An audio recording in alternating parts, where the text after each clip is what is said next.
After a triple header in Europe, it's time to head to Singapore. For the first time since 2019, we're racing at the Marina Bay Street Circuit. So in a week's time, we move over from Singapore to the Japanese Grand Prix as well. Then a 2-week break before a back-to-back with USA at the circuit in the Americas and Mexico City as well. Then a further 2-week break before the season rounds out with a doubleheader, the Brazilian Grand Prix at Sao Paulo, and then United Arab Emirates with Abu Dhabi to close out the 2022 season. Max Verstappen leads the Drivers' Championship and it's his first chance to wrap up the 2022 season here this weekend. He leads by 116 points to Charles Leclerc in second and Sergio Perez rounds out the top three. George Russell in fourth then as well with Carlos Sainz fifth. They are the only drivers in contention to possibly win the title, but they will need an absolute miracle. It looks unlikely. For the first time in over a decade, Lewis Hamilton is out of a championship running position. Not since 2011 has that happened this soon. Lando Norris is P7 as well. He's holding off Esteban Ocon. Fernando Alonso, Valtteri Bottas and Pierre Gasly wrap up the first half of the drivers' page. Kevin Magnuson is level on points as well in 12th position on the second half of the table. Sebastian Vettel is 2 points back. He's leading with Daniel Ricciardo. Mick Schumacher moves up to 15th place as well, a point clear of Yuki Tsunoda. Zhou Guanyu 17th with Lance Stroll 18th. Then comes the three Williams drivers. Alexander Albon has 4 points. Nick de Vries putting in an amazing achievement last time out, getting 2 points. Nicholas Latifi, now dropped from Williams at the end of the year, is still pointless. Can he get a point before the end of the season? And Nico Hülkenberg 22nd after only running 2 races at the start of the year when Sebastian Vettel had COVID. And in the Constructors Championship, Red Bull lead the way on 545 points. Then in Scuderia Ferrari in second place as well. They are rapidly being caught by Mercedes. Alpine then are in a battle with McLaren, although look like they've got that just about sorted. Alfa Romeo have pulled away from Haas, who are now only a point clear of AlphaTauri. Aston Martin are trying to join that fight, and Williams now have 6 points on the board. It's the 2022 Singapore Airlines Grand Prix, and this is your Grand Prix preview. Let's take a look around the Marina Bay Street Circuit, a 3.152 mile circuit, 61 laps ahead of us as well. It was Formula One's first ever night race and is still the most demanding on the calendar. Good exit out of turn 23 and launch down towards turn number 1. It's a flat braking zone as well. The first 3 corners really do surprise you and always gives us a great start to the race. 1 and 2, hard braking zone towards turn number 3, a third gear, second down. Now move up, 4th gear, 5th gear, 6th gear, 7th gear as you rattle through down now. Raffles Boulevard, open up the DRS, 8th gear maximum as you hurtle down towards turn 7 at Memorial Corner. Great opportunity for an overtake as well. A perfect chance to mess up and go straight into the barrier. Now the track tightens up in towards turn 8, 9 and 10 as you come past Stamford as well into this run down past the Raffles Hotel and down now towards the Singapore Sling. Into the corner, quick flick to the left, back on the power before the new modified complex as well, as we go over the Anderson Bridge. Into a very tight hairpin down at turn 13 and looking for some. We've seen overtakes there aplenty. Downhill then with the third DRS zone as well towards turn number 14. Slap on the brakes from 7th gear. Down to 2nd gear, control the exit as well. The car can easily rotate around you on here as well. Back then into 17 and 18 now through the Esplanade. Back where Nelson Piquet crashed deliberately back in 2008. Underneath the grandstand as well, it's a vibration that is felt lap after lap.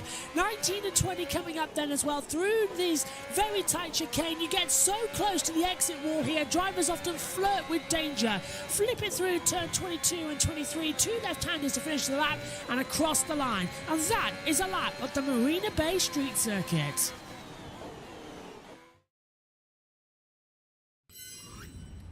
Hello, everybody, and welcome to the 2022 Singapore Airlines Singapore Grand Prix. One of the most common basic names you can think of, but it fits in as well. For the first time in 3 years, we are back at the Marina Bay Street Circuit, and we've got something a little bit different here today as well.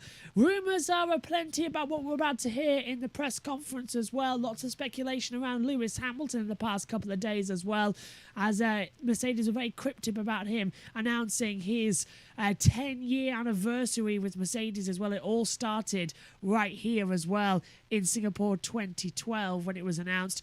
And with me to talk about it as well in the press conference, we'll be hearing from the drivers live in the press conference. We'll be hearing from the drivers in the TV pen as well. We're here to talk me through all the things that have been happening in the 3 weeks as well. I'll just have a little chat about what we're going to hear today is Josh as well.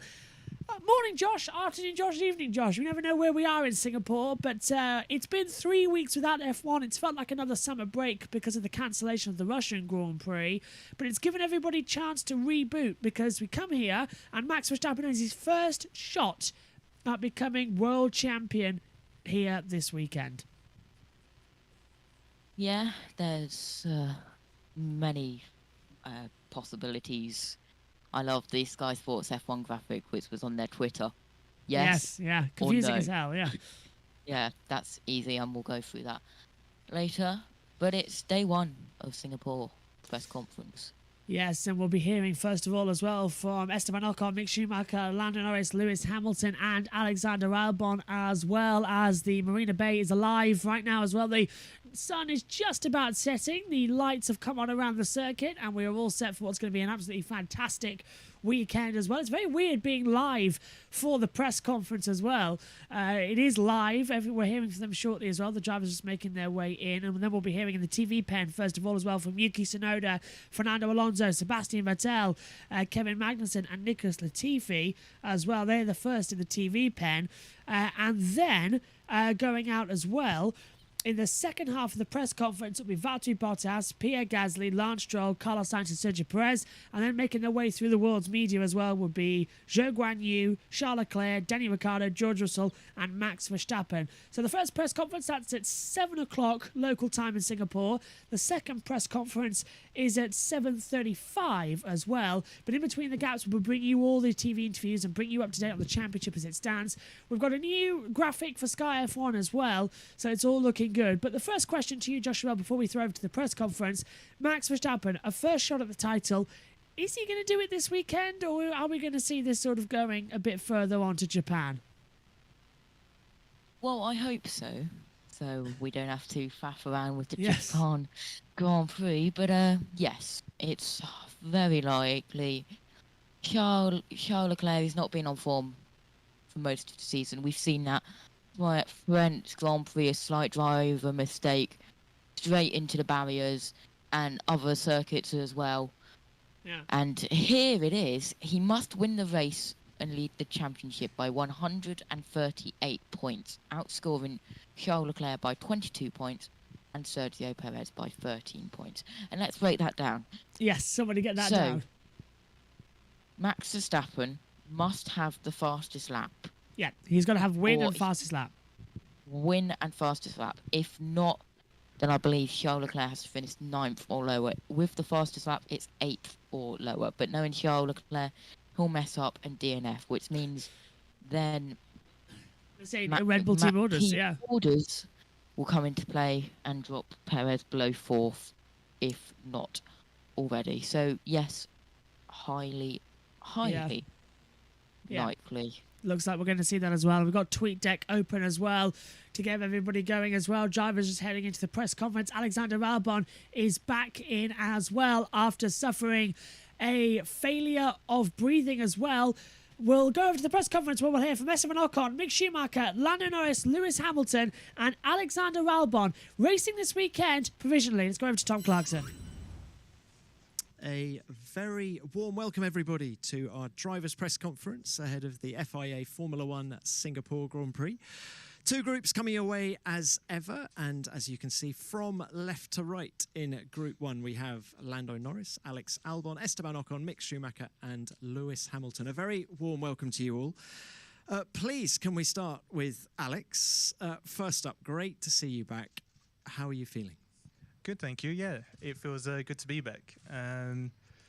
Yeah, I came here, obviously, I feel ready. I feel as fit as I can be. And, you know, we had a good week of training, or 2 weeks almost, to get back to where we are today. So, you know, we'll see how it goes. Obviously, we're realistic, and we know that we're coming to the most difficult race of the year. So we do have to be mindful of that. But I feel good. I've been karting, and it's felt okay. So yeah. Are you in pain? No pain. No pain. No pain, no gain. Look, it must have been a very frustrating weekend for you in Monza. You'd been looking forward to that race, knowing the car was going to be competitive. What was it like sitting on the sidelines? And just a quick word on the job you thought Nick de Vries did? Yeah, well, firstly, I was supposed to be asleep for a few days, and I woke up pretty much 30 minutes before the start of the race, and so I could watch it. But as you said, it was frustrating to watch. The heart rate went up a little bit, and they were keeping an eye on me to see. They told me they had to switch it off at some point. But you know, it's only because we had such a good car on Friday, at least. And you know, when I woke up on Saturday and there was kind of that decision, it's always, you know, should you risk it or not in terms of driving. But we did the right thing, and you know, Nick did a really good job. Obviously, I think yeah, we know that Monza was going to be a good one, but he brought home some points, which obviously, in the bigger scale of things, it's very good for the team, and yeah. And what about car performance here? You went well in 2019, qualified 6th, raced to 6th. Do you think the car will be as competitive here as it was in Monza? I don't believe so, but you know, we never know. I think we've surprised ourselves a little bit this year with some circuits, so we'll give it a go. This circuit's a little bit more down towards, you know, let's say downforce, and there's a few corners here, so not quite like Monza, but we'll give it a go. All right, well, it's great to have you back. Best of luck for the weekend. Lando, let's come to you. You've been here for a few days already. How's the acclimatization to the heat going? Yeah, well, I think I've not done too much, just exploring little bits here and there. Yeah, but that's it, not too much else. So just having a little look around, going to some different restaurants and nice places for dinner and lunch and everything, but that's all. Now, if the camera just zooms out a little bit, there is a bit of strapping on your leg. Any serious issue there? No, nothing serious. Not ideal, but I should be fine for driving, so. All right, well, look, let's talk about this racetrack. We haven't been here for a few years. You've raced in Singapore once before. Just what are your memories of the track? How excited are you to be back? I'm very excited. For me, one of the coolest tracks on the calendar. At the same time, one of the most difficult to put together, so rewarding, I think, come qualifying especially. You probably talk about Lewis's lap a few years ago, but like completing a lap here and putting everything together and crossing the line, it's definitely one of the most rewarding places, similar to Monaco in some ways, to nail everything and get that feeling inside the car. So I loved it. Was a decent weekend that I had here back in 2019, still my first season. So yeah. I've missed it. It's just warm and sweaty, but it's an enjoyable place to come back to, and definitely a fun racetrack. Damon Hill described this track as Monaco ×2 recently. Can you relate to that? It's different. I think there's more. Let's say there's more slow speed corners, less kind of medium to high speed, which I think Monaco has a little bit more of. Of course, you got the final corner, but that's about it. Monaco, I think, is. I feel like you got to take a few more risks here and there. And judging things are a little bit more difficult for my feeling in Monaco, whereas Singapore is a bit more stop and go consistently. So it's a different challenge. I guess there's a lot of walls, and if you get too close on the inside or the outside, you can easily make mistakes. But yeah, a different challenge, more corners at the same time, but still tough. Not a lot of room for error, but very enjoyable. All right. Thank you, Lando. Best of luck to you. Lewis, coming to you now. Lando's just referenced your pole lap from a few years back. You're a 4-time winner here. Just give us your thoughts on being back in Singapore. Well, it's good to be back. Obviously, 2019 feels like a lifetime ago for everyone. So it's great to be back in this beautiful city, and the track is epic to drive. It's it's a very bumpy ride, 23 corners. I think that lap back, is it 2018? Yeah. I don't remember every single part of it. I've not rewatched it, but it was definitely one of the best laps of my career. So the hope is always that you one day get to experience something similar, but the feeling of that day was something very unique. And in terms of performance, there was a time early in the hybrid era when there was at least the perception that Singapore was a bit of a bogey track for Mercedes. Was that how you viewed it back then, and how do you see it now? I would definitely say that it was a track that we had struggled at quite a lot, and I think it's probably due to some sort of, I don't think it was aero-based, it was more probably ride quality, that we just hadn't been as good as some of the others had been.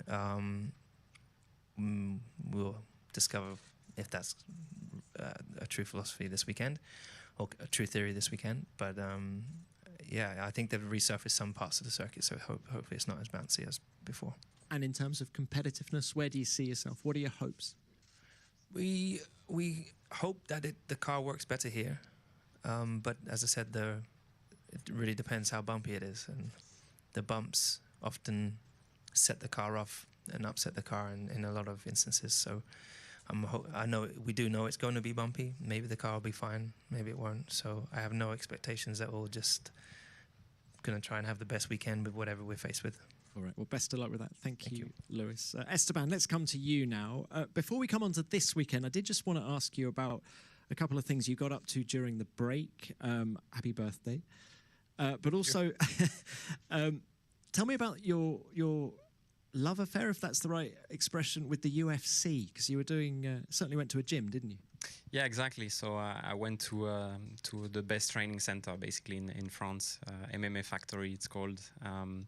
I was there with Mick, actually, who got a bit of sparring. But yeah, I mean, I love the sport. There are some great values, and obviously it has become legal to fight now in France in MMA. And the UFC has come to Paris recently, so it was a huge event.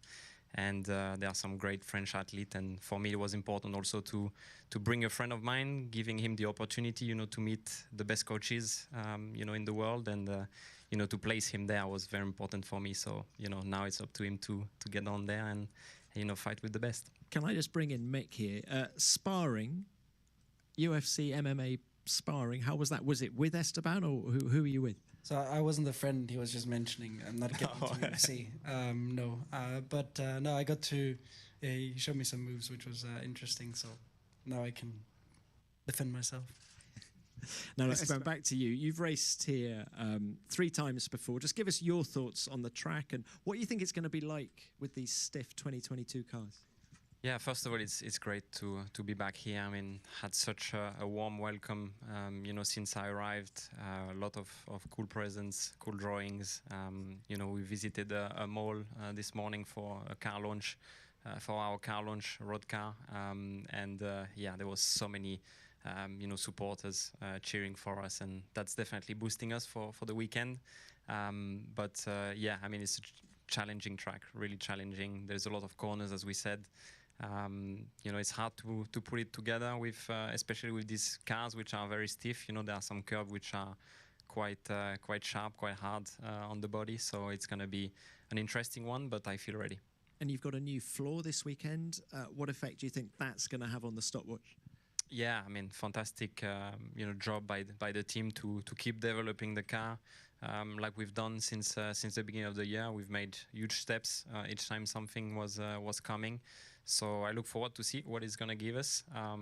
It's quite a big upgrade, but again, it's important for us to have a clean weekend and hopefully use it the best we can. All right, best of luck to you as well. And Mick, back to you. You've never raced here before. Just tell us about the challenge ahead. What are you expecting? Yeah, I mean, I can only refer to what everybody else is saying, as I've never raced here myself. So I guess that the humidity is one of the points that probably everybody talks about, but also the track itself is, Oh, Mike seems I've to done turned a off. few Here we go. simulator sessions or on this track and watched a load of videos on this place, but really excited to go out there and make my own kind of experiences of this place. And you've been teasing us on Instagram, saying that you had something special coming, I think, for Singapore. What can you tell us? It's for Japan. Oh, it's for the Japan. Okay, well, that's the question for next week. Look, best of luck to you as well. Let's open this to the floor. And who has our first question, please? Andrew Benson, BBC Sport. Alex, for you, two-part question. First of all, obviously respiratory failure sounds pretty serious. What sort of physical preparations have you been doing to get ready for here, and how confident are you you're going to be able to see through the weekend? And secondly, you've had lots of challenges through your career of various kinds. How have you been viewing this one? So firstly, I would say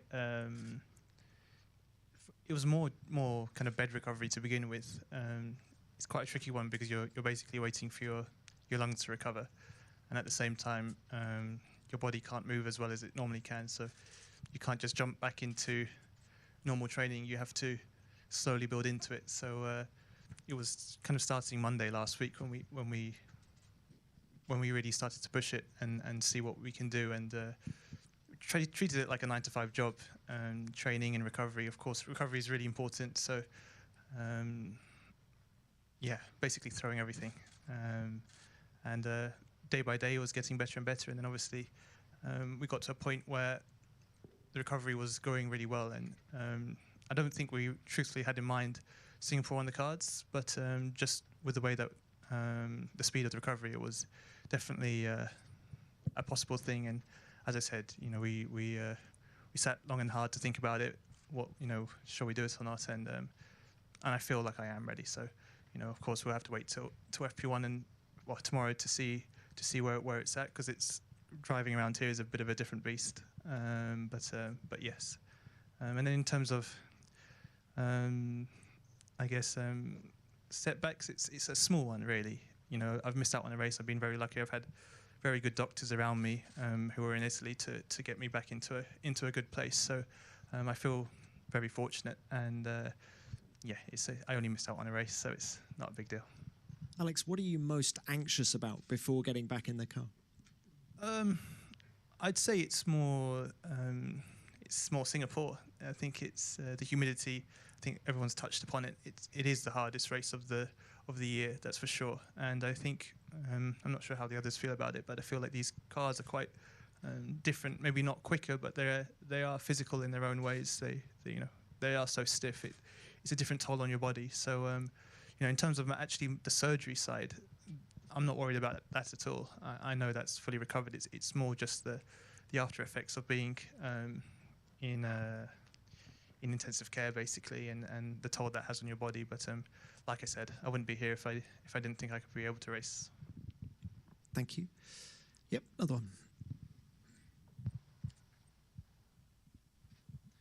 Alex Cannon, Lucas Autosport. Question to Lewis, please. Lewis, you just said you don't know how the Mercedes is going to respond when it comes to being on the bumps around a street track. But what about all the work the team has done to improve the package in recent months? Is there anything particularly like knowledge that you've gained that might help, do you think, to make things be better compared to how it was in Monaco and Baku?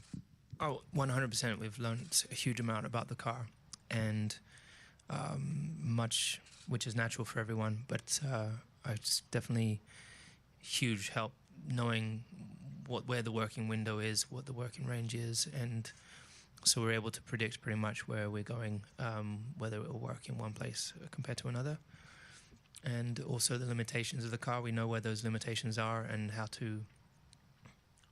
we just have to try and work around them. So yeah, I think we're very fortunate. We're in a much better place, I think, than we've ever been. So I hope that we're not far away.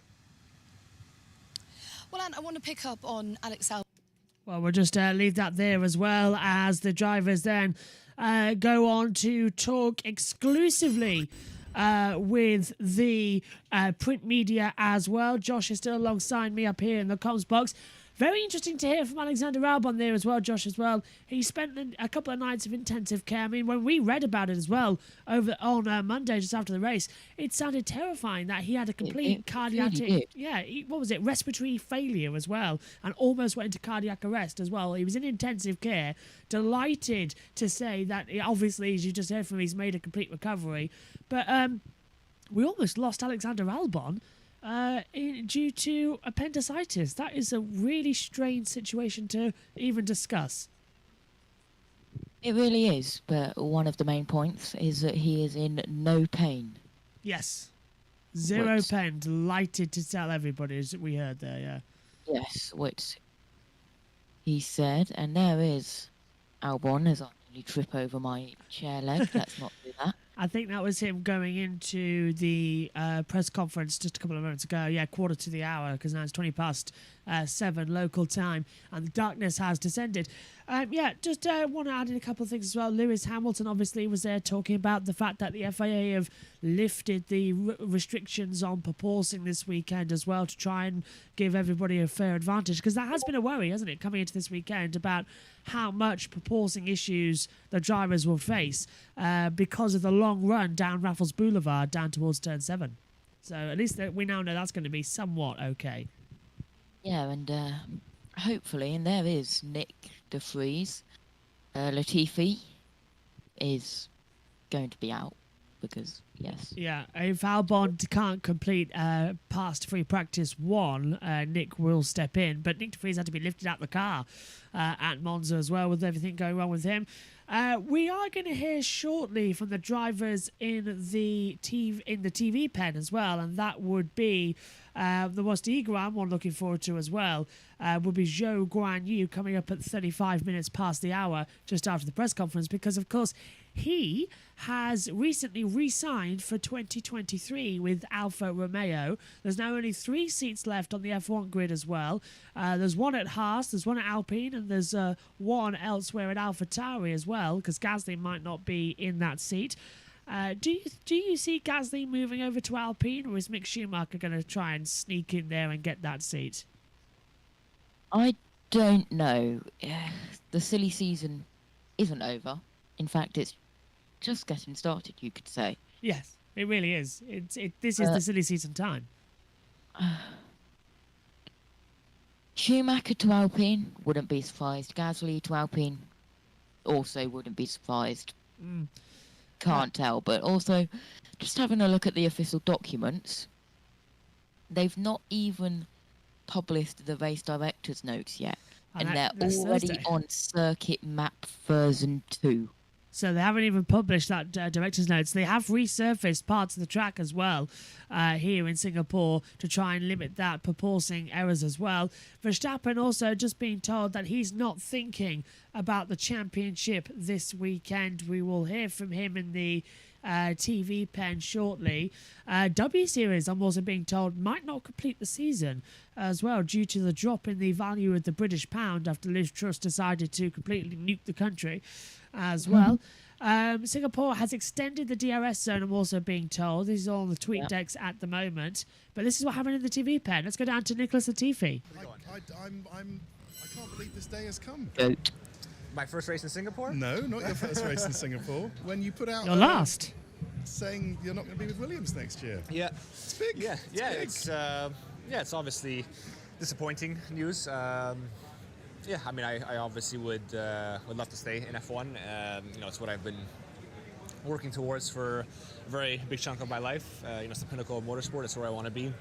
But at the end of the day, this is a results and performance-based industry. It always has been, and unfortunately, it just hasn't worked out this year for many different reasons. Some in my control, some out of my control. That's motorsport. It's always been the case for everyone up and down the grid. So yeah, now it's for the rest of the year, obviously I still have 6 races left, and I'm just looking to end on as high a note as possible and kind of close this chapter of 3 years with Williams off, and focus on what's next, whatever that is. If you're going to ask me what's next, I don't really have much detail to give you yet. Well, I was going to say, are there any nibbles of interest from other teams? There are plenty of seats available. Haas have a seat available. There are lots of seats around.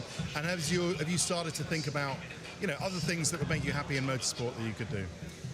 Yeah, I mean, I've definitely been exploring all the options. Let's say. I mean, I was always one of those people that said, even prior to this year, prior to getting to Formula One in general, whenever I was asked, okay, what if F1 doesn't work out? What if you're not a Formula One driver next year? Or what if you don't even get to Formula One all those years ago? What's going to be next? And I was always kind of those I'll cross that bridge when I get to it type people. Obviously, that bridge has come this year, obviously a few weeks ago. So I'm in the process of just kind of evaluating all the options really. There's many different things on the table, things ultimately I need to decide what I want to work towards, and it's still too early to really say anything because it's still quite obviously new. I mean, I found out after Monza. It wasn't decided. I found out before the announcement, obviously, right, but let's say I officially found out after Monza, which is when I was expecting to hear a decision anyways. So it's still only been a few weeks, and but anyways, for right now, the focus is just ending these last 6 races off on a high. Yeah, okay. Well, listen, let's try and sit down before the end of the year properly and have a chat for a longer interview, because it's been a pleasure. And hope you have a good weekend. Thank your you. First Singapore. It feels quite weird. I didn't realise, people have been around quite a long time. You think, but then we weren't here in 2019, and then Japan will be the first one as well next week as well. So it's been 2 races I've always been quite excited for to experience as an F1 driver, and unfortunately haven't got to do it yet. So see if you still think that on Sunday evening. Yeah, I've heard a lot from a lot of drivers how tough it is, but I'm looking forward to it. Okay, good. Thanks a lot. Thank you. Cheers. Nicholas Latifi there as well, just talking in.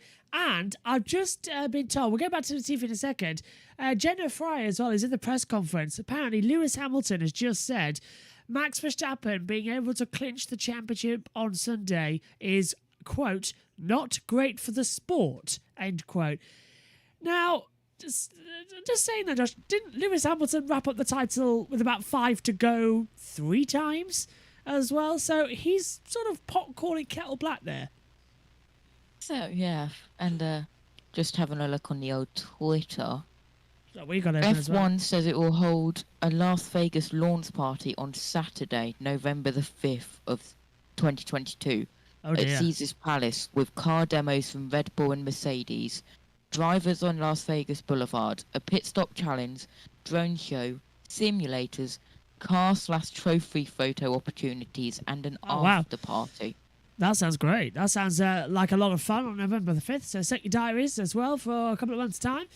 Just quick then, back to Latifi then. It was announced, wasn't it, midweek, just before we came here, that he had been fired from Williams as well as the official terms let go. What a surprise.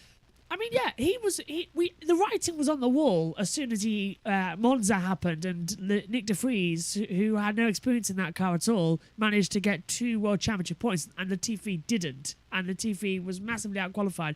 Latifi is a great guy, but he is he's not F1 material. He was barely F2 material, and he did finish second in the title. He got a seat ahead of Nick de Vries. So, I don't know.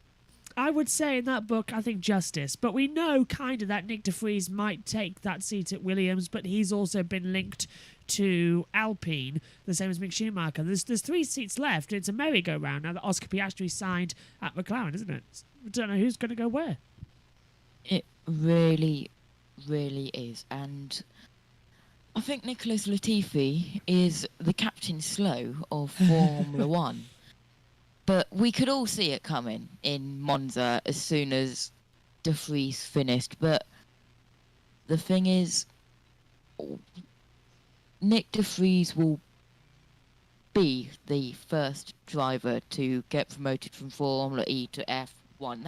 That's big. Technically been confirmed now after Monza. Yeah, just waiting for the official timings to be announced. So where do you think Nick de Vries will end up? I've been thinking IMSA as well around there. That could be something as well.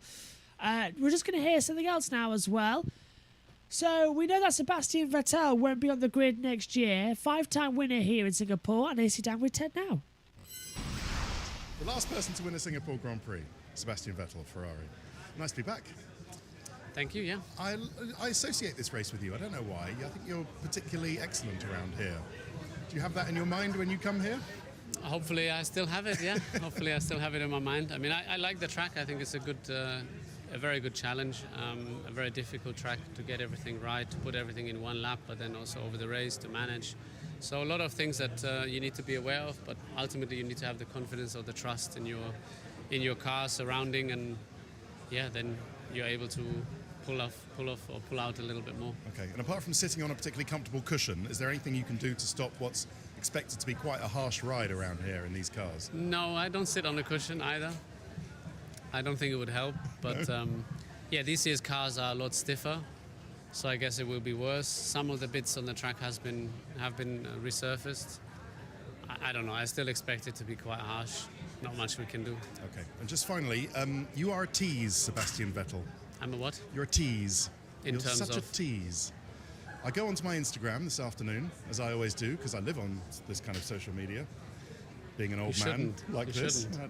And I find on Sebastian Vettel, who I follow on Instagram, a story with a tease, as they call it in TV. Yeah.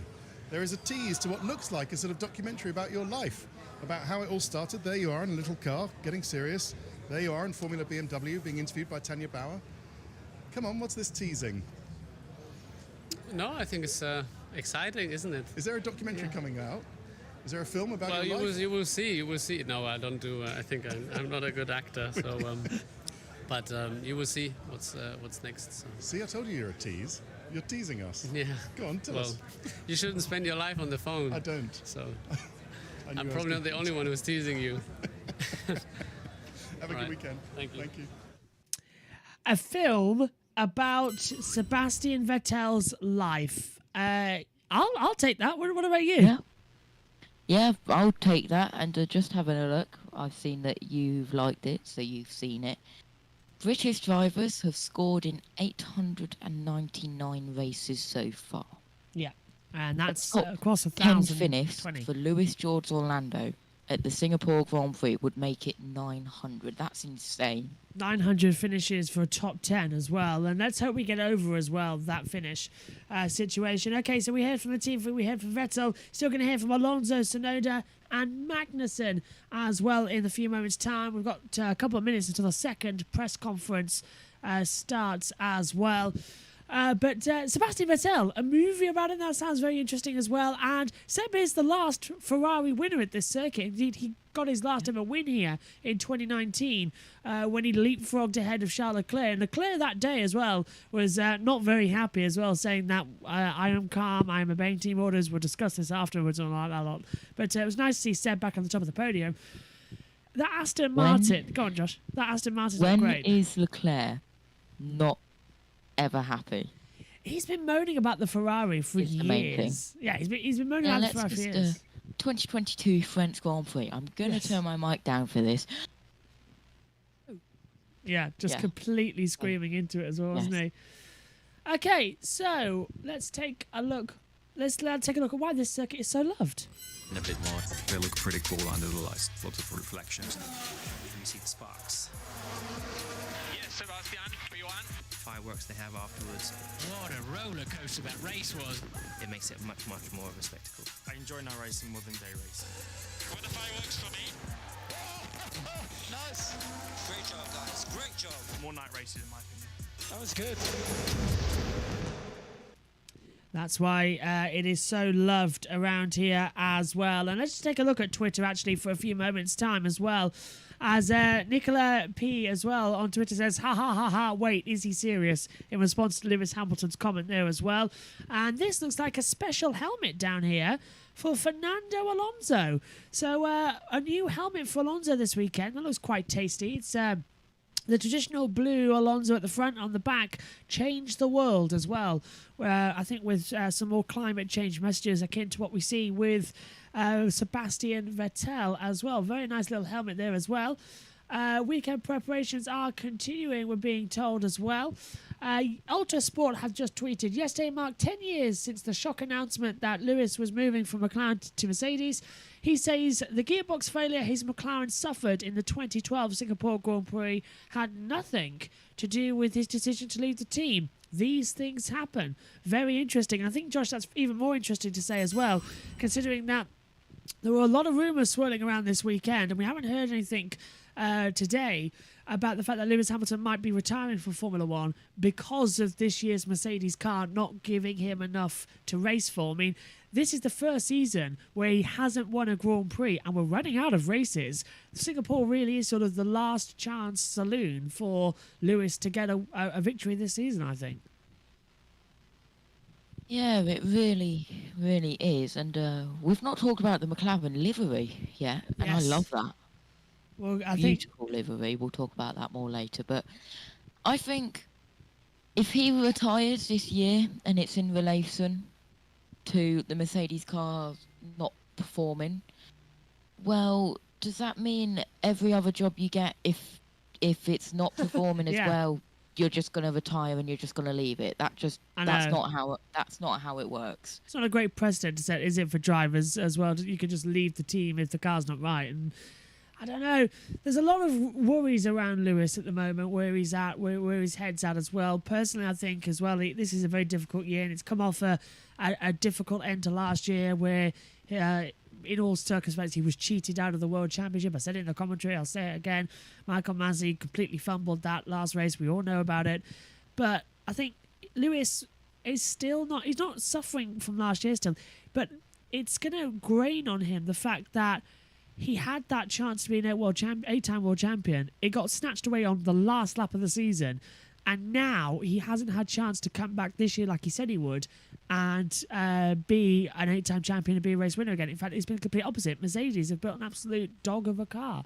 So the mentality I'm very much worried about, as well as we're just about to hear from the second lot of the drivers' press conference. But do you see Lewis walking away? Is that something he'd do? I don't think he's a quitter, but how much is he going to say, okay, I've got other things in my life now, driving is no longer one of them, and I'm fed up of the sport as it is? I think he'll do that, to be honest, knowing Lewis. But you also have to remember that one race where Bono wasn't there, it was an absolute shambles. Yes, yeah, everything went wrong. So does that mean when Bono Lewis leaves Mercedes and goes somewhere else, not in Formula One, maybe not out of driving anymore, does that mean Bono's going to have to follow him around everywhere, make sure he's all in tip-top shape, and make sure he's not crying about stuff? It'd be Angie's job as well, thinking about it. But I don't know. I think Bono was pretty much... he is Mercedes through and through, so hopefully as well he stays there as well and becomes Georgie's engineer, because when they worked together at Shakir, they were absolutely fantastic. So darkness has descended over Singapore as well. We are on reverse hours. We stay on European time as well, which means it's 12:37 for the drivers and the media as well. But for everybody else, it's 7 o'clock in the evening. The party atmosphere is about to begin in Singapore, with the nightclubs opening as well. And everybody's going famous at the Raffles Hotel as well for the Singapore Sling. Okay, let's hear from Kevin Magnuson now as well, at the Haas team as well. His contract seems to be secure for next year. He sat down with Ted Kravitz a few moments ago. Here's Ted. Ciao, Kevin. Ciao, Ted. I hope you've had a good couple of weeks off. It seems odd to have a sort of mini break, but that's the way the calendar goes. I don't know if you've seen the calendar for next year, but we'll get onto that maybe a bit later. But yeah, Singapore seems to be the kind of race where, because anything can happen, anybody can kind of finish the race in more or less any point-scoring position. Is that the way you go into the weekend thinking about it? Yeah, it's one of those weekends where you feel like there's kind of like some extra opportunity. Just because of how the circuit is and how the race usually goes. It's a long race, so I guess because of that, a bigger chance of safety cars and accidents happening and stuff like that. So it's one of those that you try to get through, because I think the reward for that is higher than usual. So great track. And the car should be okay around there? I mean, high downforce tracks seem to be better for us. Right. There's no guarantee that this track is going to be great for us, but it's at least out of the low downforce kind of tracks that we know is not great for us. Okay, all right. And last question about who you might be driving alongside next year. I know it's an interesting topic, nothing to do with you, really not your business, but if it was if the team looked at Daniel Ricciardo particularly, his options seem to be like he's got maybe an offer of a Haas seat, maybe not, we don't know. But they're pretty thin after that. Would you recommend it to him in a way that he would receive, a good welcome in a what simply might call a nice little racing team? Yeah, absolutely. It is. How you describe the team there is how I feel, and I would recommend the team to him and to anyone. But as you said, I'm not involved in those things. I'm as keen to know as you guys are, but I'm in the same position as you guys almost. Of course, I'm in the team, and I talked to Günther, and but he hasn't told me what he's gonna do, and I don't think he is gonna tell me. I just think for me I'm curious to know, but it's no stress really. I'm not involved, so I'm just waiting. Great, have a good weekend. Thanks very you too. much. Thank you. Kevin Magnuson there as well, just talking about how this track is going to be very difficult as well. It has had a 100% chance safety car. It's one of the only circuits on the calendar to have that as well. Every single race has featured at least one safety car period as well. But also, Josh, interesting that he was on about Danny Ricciardo. If Haas do take Ricciardo, that means they've got the oldest driver appearing on the grid. Ricciardo born in 1989, Magnuson born in 1992. I mean, is that something for the team going forward? A young gun team? They need a rookie in there. Two drivers who are pretty much were past their prime and sent out by other people. That doesn't set the precedent of a good strategy. What's your take on Haas? Don't know. If I was going for Steiner, I would get Logan Sargent in. Yeah, I would, because it's technically an American team. There's 3 American Grand Prix next year, and Haas, I look at Haas like it's either a kick-starter to get higher up into the Formula 1 teams, or it's a booter down, and you go to Haas before leaving. Right, here's the second press conference now with Tom Clarkson. Everybody to part 2 of our drivers' press conference, and as you can see, from left to right, Valtteri Bottas, Sergio Perez, Lance Stroll, Pierre Gasly and Carlos Sainz. A very warm welcome to you all. Why don't we go left to right? So, Valtteri, we'll start with you. Now, on track, it's been a bit of a tough period for Alfa Romeo, but the pace of the car was better at Monza. Just, do you think you can translate that pace to the Marina-based circuit here in Singapore? As always, hard to predict. I do hope so. We don't have any proper upgrades here, but small tweaks here and there. It's very, very different type of circuit to Monza. Now it's back to pretty much maximum downforce. So it's hard to predict, but I hope so, because I haven't really scored in a while, obviously due to many DNFs and penalties as well. But yeah, I really hope to get back to good form, and especially in qualifying. We need to qualify well here if we want some points. Now, Monaco was a tricky race for the team. Does that make you a little apprehensive going into the weekend? I think we learned a lot from Monaco and from Baku as well. We've learned huge amounts since, so I'm expecting better than in those weekends. Okay, and just a little bit of news this week from the team. Zhou Guanyu is going to be your teammate again next year. Can we just get your thoughts on that, and can you describe the job he's done as your teammate this year?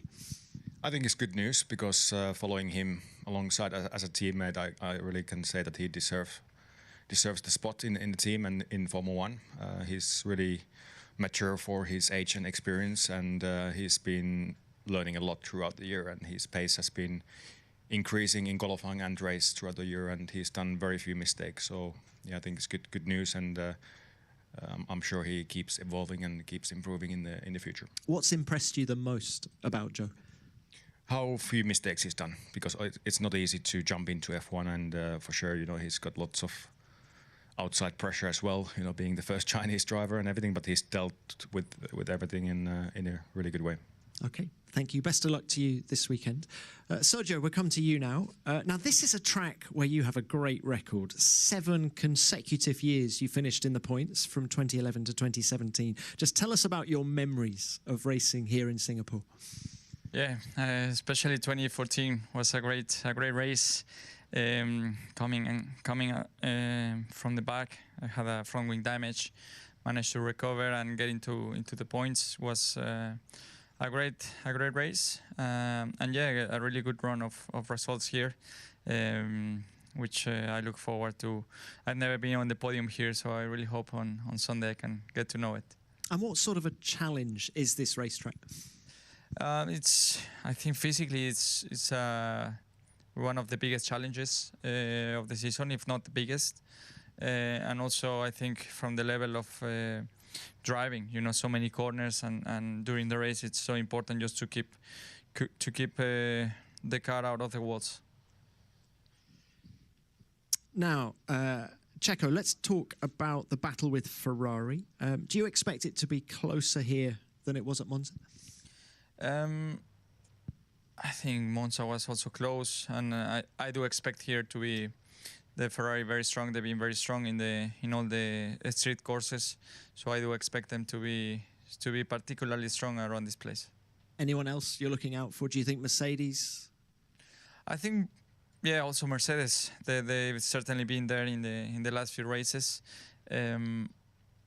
Yeah, with Mercedes, I think they either are very strong or they are a little bit weaker. But yeah, if they're strong, they will be in the mix for sure. Okay, best of luck to you this weekend. Thank you, Lance. We'll come to you now. You've been traveling the world since we last saw you at Monza. Just tell us where you've been, what you've been up to. Yeah, I went home for a bit. Home Canada. Canada, yeah, I went to Canada, which was nice. Catch up with some friends and stuff. Yeah, it's good.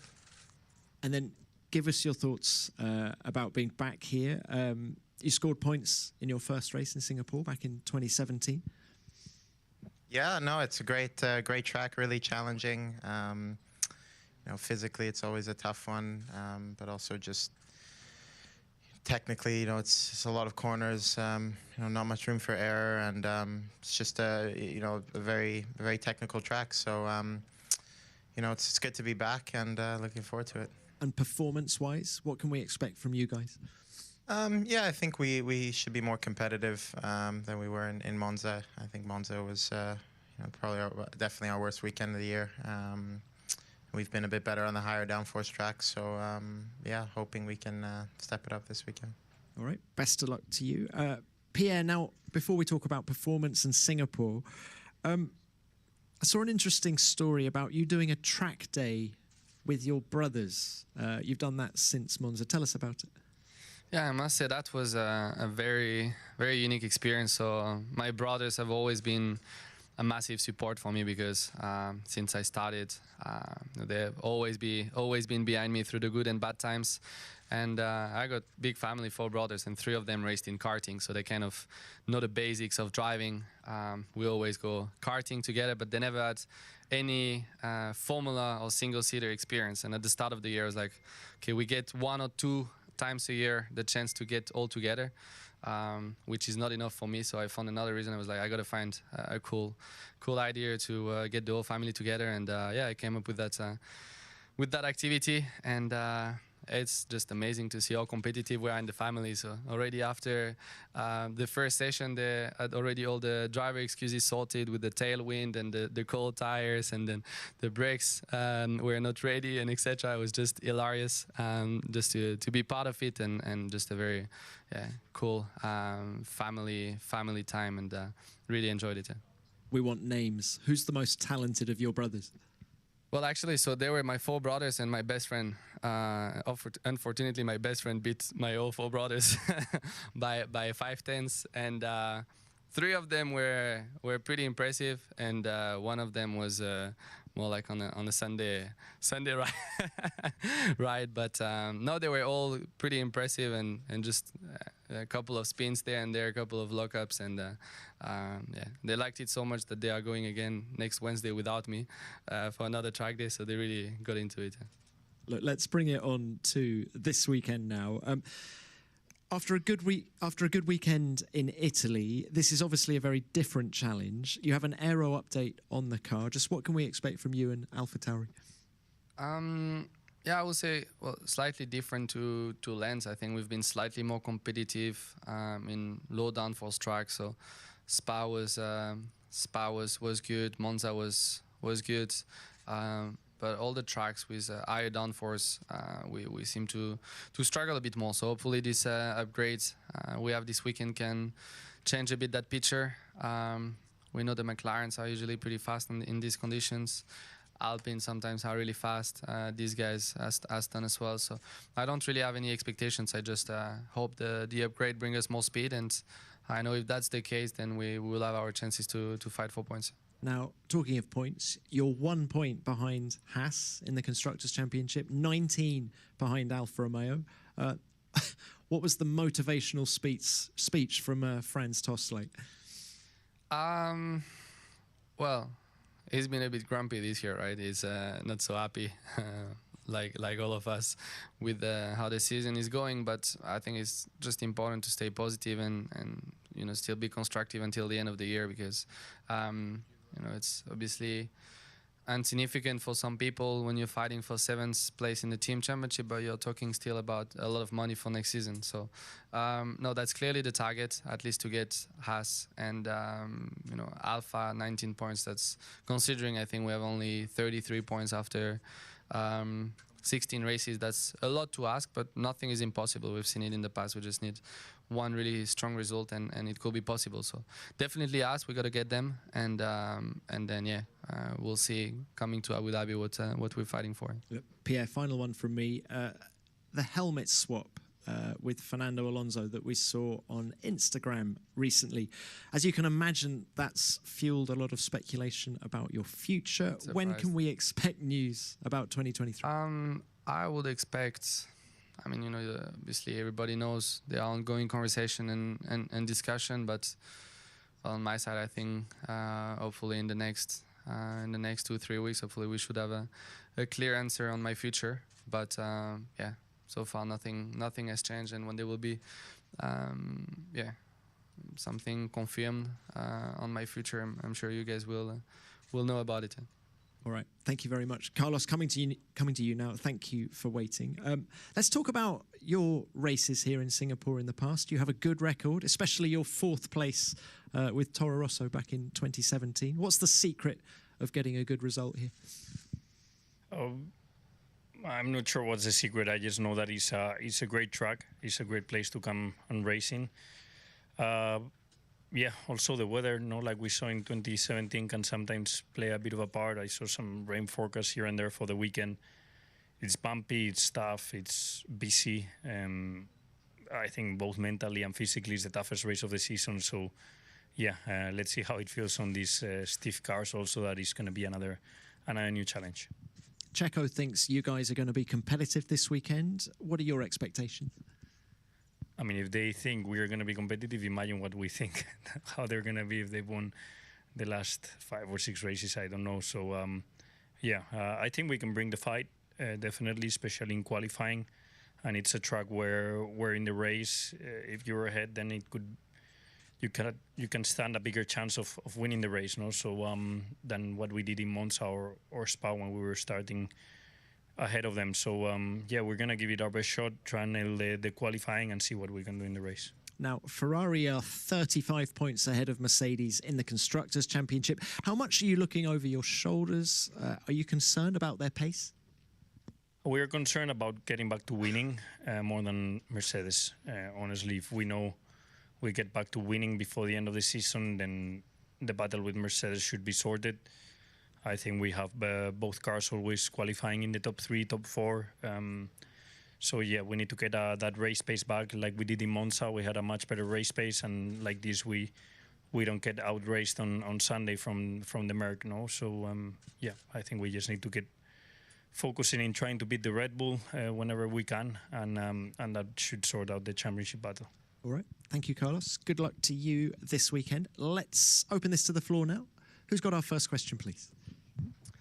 David Croft, Sky Sports F1. It's a question to all the drivers. I've been watching on your social media. You all seem to be training rather intensely for this race, and every year you talk about, the demands of the Singapore Grand Prix. So for those that aren't going to be in the cockpit on Sunday, give us an insight into just how tough physically and mentally this race is, and what you could compare it to that could help people understand. And maybe as he's actually got his clothes on for this one, we'll start with Valtteri Bottas on that. For now. For now.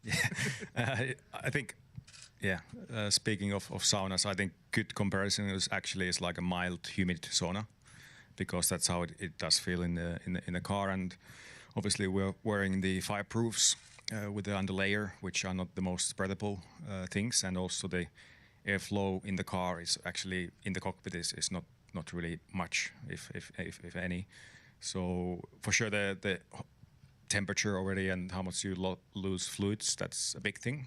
But on top of that, the track is like intense. There's not much time to rest, and somebody mentioned before, it's bumpy as well, and that drains your body even more. So just the whole race distance, which is up to 2 hours, towards the end you definitely feel fatigued, and it's hard work. So that's the best I can describe it.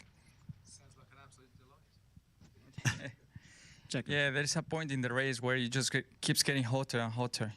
The more laps you do, the worse it gets.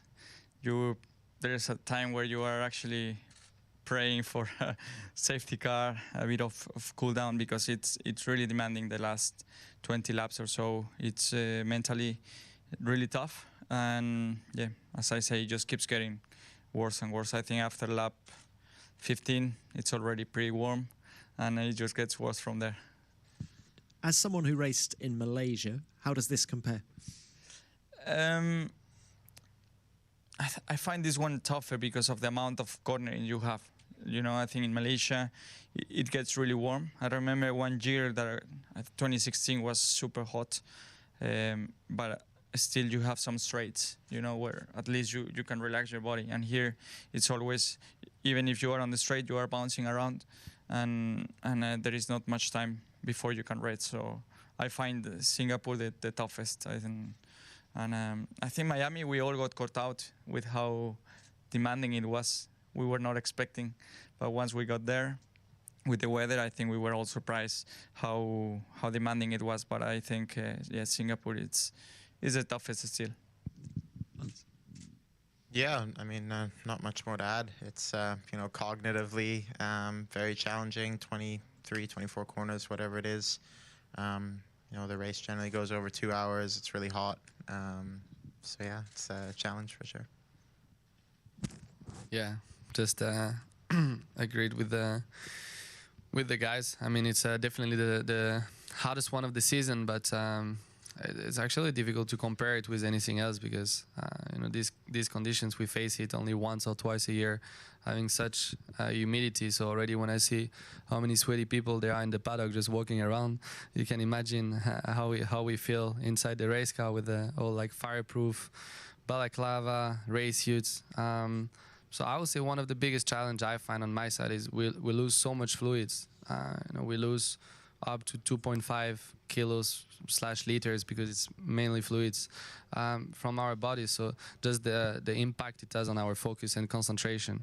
There is the physical demand, but there's also the challenge on the focus, where you got to stay super alert, because you're driving full speed between the walls, need to be extremely precise where you put the car, and that's usually when it gets tough, where you got to be still really at the limit of the car, playing with centimeters, having lost quite a few pounds or liters or inside your body. So yeah, that's definitely the biggest challenge of the year. Yeah, it's easy for me. I've never struggled here, but look at this physics, like that's impressive. No, I remember warning when I did here 2015, 2016, warning, I think it was Pierre and Charles, like, did you train for Singapore? And they came back like, why? So you will see why. I remember that, actually. You will see why. And yeah, since then I think it's no secret that this place is a bit of an oven for all of us. I find what Pierre said very interesting. It's to keep mentally sharp is the most difficult, because the heat, you leave me in the car another half an hour, I can driving at a certain speed I could survive, but it's if you want those last 3/10 of performance, of focus, it's really mentally challenging to keep them, because of how draining it is, and the vibrations of the car is difficult to keep the island, the island, and it's anti-clockwise, so also the neck is sometimes suffering. You know, when I'm training in pre-season January and February, I'm thinking about Singapore. I'm not thinking about the first race or the other. For me, if you survive Singapore, then you're fit for anything else in Formula One. Nice to hear from them all then in the press conference there as well. Now, got a couple of minutes left as well, and it's nice to hear them actually, Joshua, saying how technical this track sounds as well, because we know it is always goes to 2 hours, this race. It always is a physical one, but a challenging track, I could see that. Mainly Sector 2, when they go past Anderson Bridge, that really narrows it down. But what's your overall view of this track as well? Because we haven't raced here for 3 years, and I don't actually know your opinion on this circuit as well. It's a good circuit. Yeah. I think. Throughout the history, there's been a lot of fires, let's just say, at Singapore. And truly. Also, a track where the FIA have been having a couple of heart attacks with the 2010 Alonso. Yeah. They've been having an absolute nightmare. Webber, who hits the lift on Alonso's car, I think. Yes, it did actually a couple of years ago. Now, Max Verstappen, we've talked about this weekend, has a chance to win the title. He was in the TED now. He's down with TED. Hi, Max. How's it going? You right? Yeah, not bad. New hat? Yeah, just for this weekend. Well, not just for this weekend. The number one's clearly not going anywhere else, so you might as well keep it for next year. Yeah, that's what we're planning to do, yeah. Championship deciding weekend? I mean, not really. We just tried to have a good weekend. I mean, to win it here would be nice, but it's not something I'm really thinking about. But if you do, and if and when you do close it out, what would mean most to you that this year you haven't necessarily had the fastest car, certainly not at the beginning of the season, and maybe not at all races, but you've still managed to execute races and be as a team and improve throughout the year? Yeah, but for me, that doesn't really feel a lot different to last year in that sense. But I think as a team also, you know, we've been really strong after the retirements we had in the beginning of the year, where we had to get on top of, but we reacted really quickly. And from there on, I think most of our races we have maximized, and we've done a good job. But nevertheless, you know, we always look into things what we can do better. Mm-hmm. And do you have a new chassis here this weekend? Or is that not happening? No, we made a deal that if I would win in Monza, we would keep the same chassis. So I was like, should I then lift and be second, or should I actually win the race? And we were joking about that before the race, but then because I won it, we keep it. Okay. All right. Well, listen. Well, whether it's this weekend or not, it's always a tough race here. So it is. Yeah. Good luck. But it's a good one. It's nice to be here. It is. Yeah. Good luck, and we'll see you on Sunday. Thanks a lot. Oh, if he does win the championship this weekend, Josh, I think it'll be the first time anyone's won it in Singapore. Vettel nearly did it back in 2011, but he was a point shy, so he did that in Japan. But this feels like a 2011 domination for Max as well. He's only 2 races shy of the Schumacher-Vettel record of 13 wins in a season. We've got 5 races to go. He could smash it easily and take 13, 14, 15 race wins this year. It's highly, highly possible, and it is going to happen. We can say that. Yeah, he is going to be world champion. champion. Going to happen. Yeah, it's no longer gone. If it doesn't happen, then it's going to be a massive, massive shock.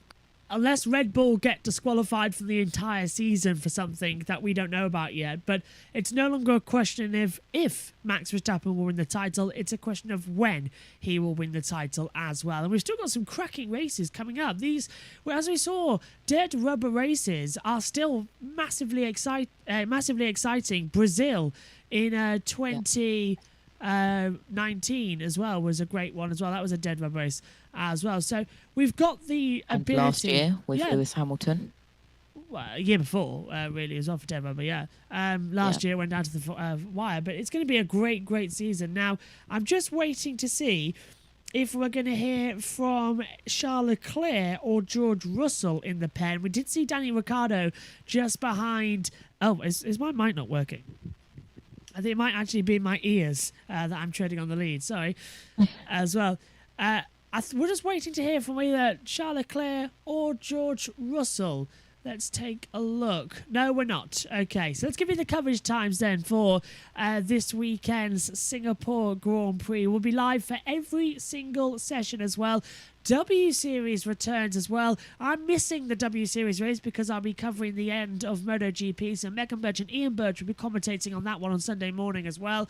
Practice 1, we're underway 10:45 a.m. Practice 2, 1:45 as well. Practice 3 on Saturday is at 10:45. Qualifying is from 12:40 as well. And on Sunday, we're on air at 11:45. Lights Out is at 1 o'clock. And immediately following that is the Grand Prix review as well. W Series is at 9:40 on Sunday, and also we got MotoGP coming up as well. You can join us at 8:15 a.m. for live coverage of that as well. That's all we got on this weekend though. Next weekend we're off to Japan, but let's get through Singapore first. Go on then, Josh. Prediction early on. Who's going to win the Singapore Grand Prix? Well, we won't hold you to this as a picker winner, but who do you think is going to do really well? Just as like a quick guess. Max Verstappen's going to win the championship. I'll agree. I think that's going to happen. Although I've got an outside for Lewis Hamilton. We'll see what has happened in practice. Outside for Lewis Hamilton as well, of course, with the proportion as well. We'll have a look at that. But also, happy birthday to Jos Capito. Yes, happy birthday to Jos Capito. I forgot about that. Yeah, his birthday today, and he's flying over to Singapore now. Brave man. He's going to have to get adjusting to the times quite quickly. Anyway, we'll be back then tomorrow. It's pretty unusual to have the Grand Prix preview back on a Thursday, but we're trying something new and innovating coverage as always. So we'll be back tomorrow with first practice. At least we get to all lay in the morning for an hour earlier. Bar me, who's up at 5 a.m. I've got home tutor at 9 a.m, so enjoy. And I'm up at 5 a.m. as well for MotoGP first practice. So yeah, no one gets to relax. But we'll see you tomorrow, ready, fresh-faced as well. 10:45 we'll be on air. My thanks to you, Josh, for joining us. My thanks to all of you at home. Hello to Little Owl and hello to Adam as well, who sent in the group chat as well. I've just seen that pop up. We'll see you all tomorrow then for when first practice gets underway here in Singapore. Bye for now.